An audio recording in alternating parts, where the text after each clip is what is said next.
Episode of Tall and Tall. We got another good show today. Uh, from talking about the Matt Weiss situation, uh, all the way down to looking at the AFC Championship game and NFC Championship game this weekend, and making our predictions on that. Um, First, before we get too far into the show, we're gonna run a little promo contest for everybody. Um, Guys, we're going to be giving away a 2022 Michigan Football Big Ten Championship T-Shirt on next week's show. We'll go ahead and draw next Saturday on the show. To qualify,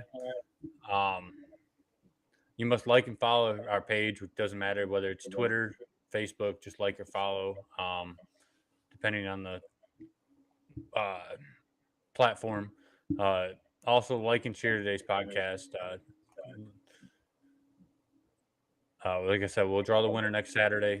If make sure as long as everyone does that, that's how you get entered to win. I got it running on the bottom of the screen right now, and it's also in our Facebook post and things like that on how to win. Like I said, it doesn't have as long as you do it by next Saturday. We'll go through next Friday night and even Saturday morning if it comes up, and add everybody's name to a hat and make the drawing.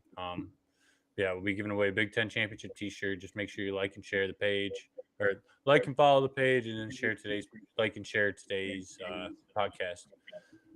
I think Aaron Heckman wins automatically. I mean, I think we might just get him his own thing, anyways. Like, but we'll see how that one goes. To see, I thought maybe he commented or something that brought that up. But yeah, guys, please like, share, follow, do whatever you guys need to do to try to get in that drawing.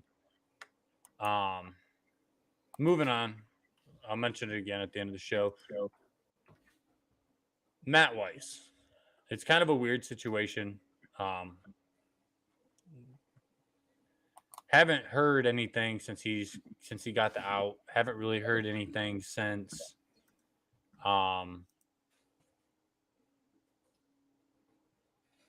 the initial report came out.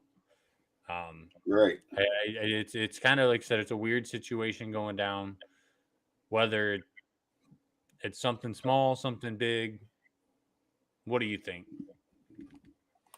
You know, I don't think it's of gigantic proportions, but it's obviously big enough to get him fired. And they suspended him immediately, and what was it, 4 or 5 days later, maybe less than that, they announced that he was let go. So big enough. I don't think it's something as simple as somebody left their email signed in and he sat down and was scrolling through it and it pissed someone off. I think it's more than that, but I don't think that it elevates high enough to, one of the first thoughts in my mind, and the first thought of all of our rivals, was like, it's, child pornography, or something really nefarious. And I don't think that's the case either. The Michigan case law on it's pretty vague. Using a computer for something that you're not supposed to, is what he's being investigated for. And that's something that's important too, that he hasn't been charged yet. I would be shocked if he's not charged, because if it was nothing, I don't think the university would have let him go. Pretty common to suspend someone with pay while things are under investigation. But I feel like since they let him go, they had enough information to say, hey, there's really something to this, and you got to go. So a lot of speculation, a lot of questions really still as to what exactly it was, but not good anywhere around. But I don't think that, and of course could be proven wrong later, but I don't think it's anything really horrendous either. Yeah, and ESPN stated, I know Warde Manuel said, the main reason so far that he had been terminated was because it broke university policies. Right. Which in all fairness is probably what they had to use to terminate him on. You know, that's a general Yeah, thing that's in everybody's contracts. That's just a generic thing, I'm sure. But you know, doing a scroll pre-show of Matt Weiss. I look through the Ann Arbor News, and I don't read that regularly, but now with social media, everything's on Twitter 5 minutes after it's 5 minutes or less after it's on hit say the Detroit News or Free Press homepage or whatever. So we'll see what happens. I can't believe that it won't come out eventually unless somehow he isn't charged. But yeah, not a good look. But that has been kind of our off season so far. Yeah, it's been I wouldn't say a super dark off season, but definitely hasn't went. I would like we talked about. I would enjoy one off season where we didn't have any drama, just Right. just one in a while. I can't even remember the last time that we had an off season with no drama. Definitely not since Harbaugh's been here. Right, and this one seems to have been the worst of the. Oh yeah, between the hamburger. Not that there's a lot of bad stuff, but just last year we've been over and over this, but last year Harbaugh's like, I'm done. I'm not looking at the NFL anymore. I'll stay as long as they have me. To his, well, I fully expect to be coaching. It just that I thought that was weird. Right from the get, the first time he said that was before the CFP. It was mid December, I think, and at the time I thought, that's a little bit weird because I really don't believe that the NFL is really high on his radar. Does he still have that itch? Yeah, I'm sure he does, and I think that it makes it many times worse that he lost his only shot at the Super Bowl to his brother. Yeah, it probably doesn't every holiday, that's getting brought up. Oh yeah. John's walking in there. Hey, bro. Right, and John has helped the program tremendously. Yeah, very much so. But as family members do and brothers do, there's a barb there every opportunity that John gets. And that's fair because if it was the other way around, it'd be that way. So just a lot of things from the and Cade wasn't even as bad. He took a couple little shots on his way out, but the Eric All stuff and then the Harbaugh stuff, and we don't mention those two. The tunnel. Well, it's all part of the offseason drama, right? They created it out on their way out. They could have just left, which was fine. I don't like it, but that's the new reality in college football. So to the Weiss stuff, to the tunnel stuff, to moving the seats, just a lot going on, and to go back to Harbaugh. Yeah, and I'm sure I've said this before, but I don't blame him one bit. It gets on my nerves as much as it does everybody else's, but obviously, a new contract still hasn't been announced. He still has. I know, but he still has 4 years. Yeah, he just signed a 5-year last year. Right. But he obviously deserves more money. Especially now. Let's just hope it doesn't happen like every other.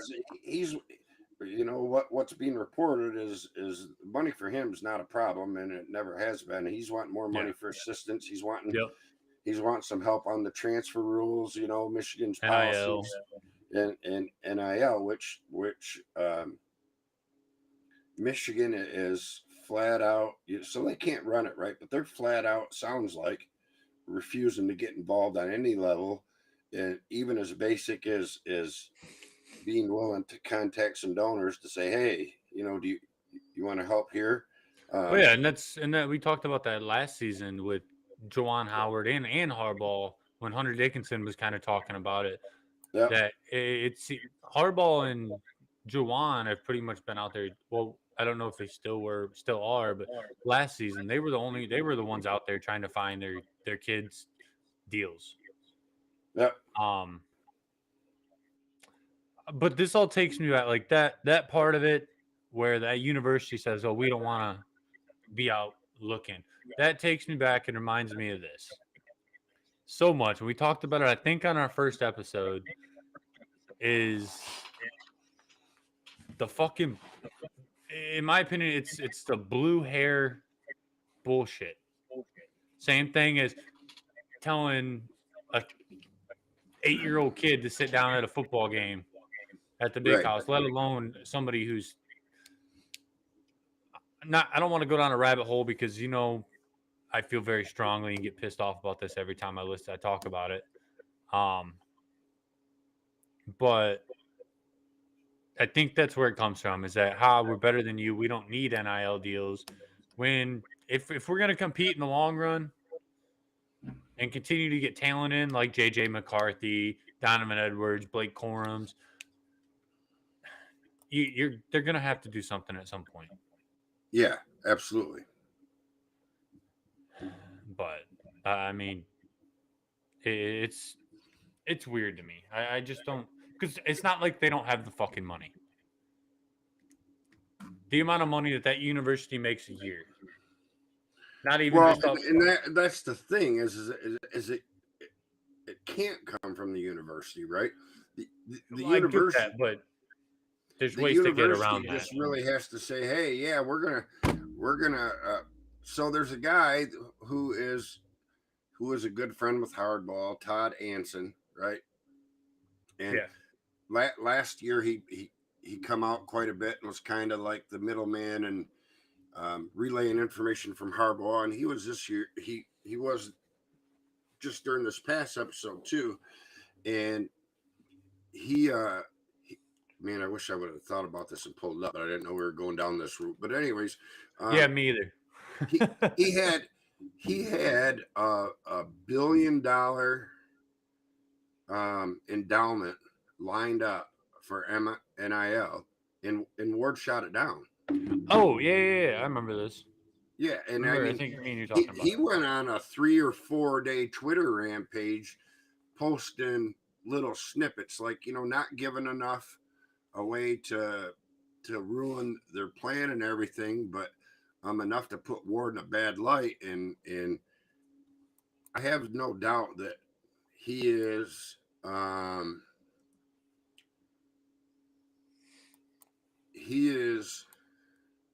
shit, I lost my thought. He is no doubt on Jimmy's side of the fence, right? And oh yeah, but I feel like he's kind of been Jim's mouthpiece, and like Jim is feeding him what to say. And he's an older guy, late 60s, early 70s, attorney, pretty distinguished career. And you can tell a little bit it's self-serving, like he eats up the attention, which, okay, fine, whatever. But I also believe most of what he says, and more importantly, everything that he has said that could be proven true so far has been. So it's not like he's just out there talking out of his ass, which, is 90% of Twitter. So, yeah. we'll